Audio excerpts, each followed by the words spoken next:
இந்த தர்பூசணிய இன்ஜெக்ஷன் மூலமா கலர் வர வச்சிருக்காங்க அப்படின்னு சொல்லி வீடியோ வெளியிட்டு இருக்காங்க. இதுவும் ஒரு வகையான தண்ணி தான். இத நிறமாற்றப்பட்டிருக்காங்க. இத எந்த அதிகாரியாவது சோதனை செஞ்சு இத நிறமாற்றப்பட்டிருக்காங்க, இது உடலுக்கு கேடு அப்படின்னு சொல்லி வீடியோ அறிக்கையை வெளியிட்டு இருக்காங்களா? கடைசியா விவசாயிங்க வயிற்றுல தான் அடிக்கிறாங்க. இதனால ஆயிரக்கணக்கான ஏக்கர் தர்பூசணி சாகுபடி செஞ்ச விவசாயிகள் பெரிதளவுல பாதிப்படைச்சிருக்காங்க. இப்ப நீங்க பாக்குறது நிறமூற்றப்பட்ட செயற்கை முறையில உருவாக்கப்பட்ட குளிர்பானங்கள். அடுத்ததா நம்ம விவசாயிகள் விளைஞ்ச தர்பூசணி. உணவுத்துறை பாதுகாப்பு அதிகாரிகள் தர்பூசணியை சோதனை செஞ்சு இன்ஜெக்ஷன் மூலமா தர்பூசணிக்கு கலர் கொடுக்கறாங்க. ரெட் கலரா மாறுறதுக்காக ஊசி மூலமா அவங்க கலரை நிறமாற்றப்படுறாங்க அப்படின்னு சொல்லியிருந்தாங்க.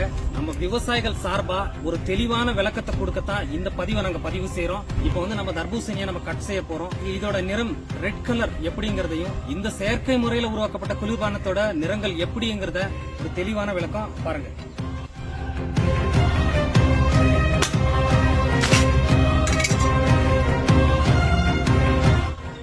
இப்ப நம்ம விவசாயிகள் விளைஞ்ச தர்பூசணியோட இயற்கையான நிறத்தை நம்ம காட்ட போறோம்.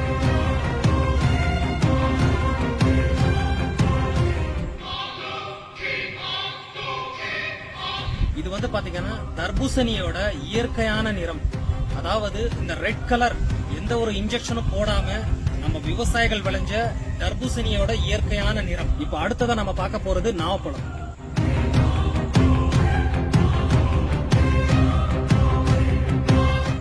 பாத்தீங்கன்னா நாவப்பழத்தோட இயற்கையான நிறம்.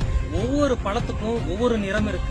இப்ப அடுத்ததா நம்ம பார்க்க போறது செயற்கை முறையில உருவாக்கப்பட்ட குளிர்பானங்கள், செயற்கை முறையில நிறமூட்டப்பட்ட குளிர்பானங்கள். இத பாருங்க.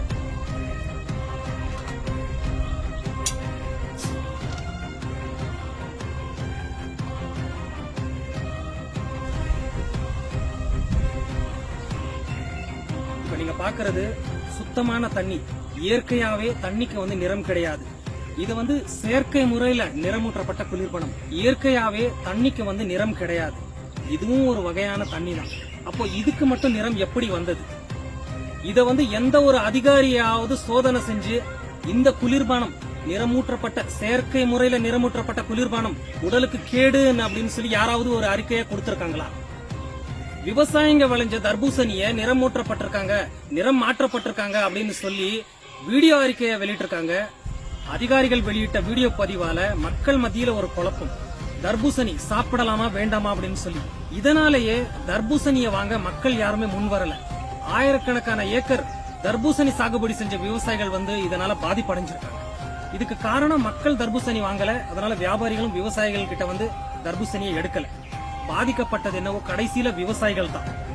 அதிகாரிகள் தர்பூசணிக்கு நிறமாற்றப்பட்டிருக்காங்க அப்படின்னு சொல்லியிருந்தாங்க. பொதுவாகவே பாத்தீங்கன்னா தண்ணிக்கு எந்த ஒரு நிறமும் கிடையாது. சுத்தமான தண்ணி. இப்போ இதுவும் ஒரு வகையான தண்ணி தான். இப்போ இதுக்கு நிறம் மாற்றப்பட்டிருக்காங்க. இதை எந்த ஒரு அதிகாரியாவது சோதனை செஞ்சு இது உடலுக்கு கேடு அப்படின்னு சொல்லி அறிக்கைய வீடியோவை வெளியிட்டு இருக்காங்களா? கடைசியா அங்க சுத்தி இங்க சுத்தி பாத்தீங்கன்னா விவசாயிங்க வயிற்றுல தான் அடிக்கிறாங்க. தர்பூசணி விவசாயி கிட்ட இருந்து தோட்டத்துல அறுவடை செஞ்சு வர்றதுக்கு 4 நாள் 5 நாள் ஆகும்.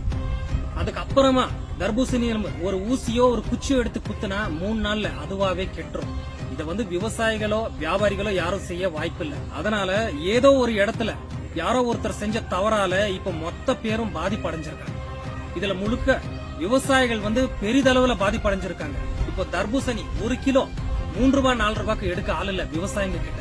உண்மைத்தன்மையை ஆராயாம அதிகாரிகள் வெளியிட்ட வீடியோவால விவசாயிகளோட வாழ்வாதாரம் பெரிதளவுல பாதிப்படைஞ்சிருக்கு. இப்போ அந்த அதிகாரிகளை நம்ம தமிழக விவசாயிகள் பாதுகாப்பு சங்கம் சார்பா நாங்க வன்மையா கண்டிக்கிறோம். இப்போ இந்த செயற்கை முறையில நிறமூற்றப்பட்ட செயற்கை முறையில உருவாக்கப்பட்ட இந்த குளிர்பானங்களுக்கு யார் நடவடிக்கை எடுப்பாங்க?